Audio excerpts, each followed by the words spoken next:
Find orcas, or killer whales, in every ocean in the world, but only two populations receive special protections under federal law: the AT1 transient population in Prince William Sound, Alaska, and our southern resident population, which is the only endangered population of killer whales in the U.S. So how many southern resident orcas are there? At last count, 75. That's the lowest amount in 30 years. In the late 90s, there were nearly 100. The population started declining rapidly in the 60s when nearly 50 orcas were taken for display at marine parks like SeaWorld. Southern resident orcas are basically one big extended family, divided into three family pods: J, K, and L. The J pod is most likely to appear year-round in our waters. The L pod is by far the largest, with 34 orca whales. But here's the problem.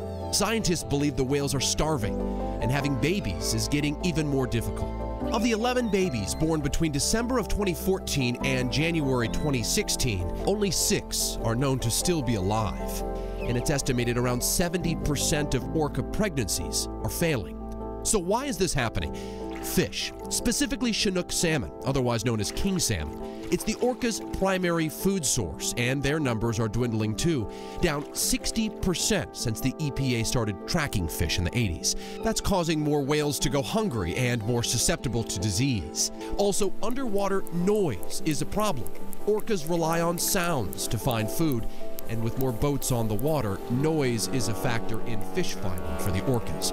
Then there's pollution. Scientists believe toxic pollutants are contaminating the whales, and they're even passing those toxins onto their babies. Despite all the grim news, the southern resident killer whales are still an essential element of our ecosystem, and researchers have hope they can thrive again someday.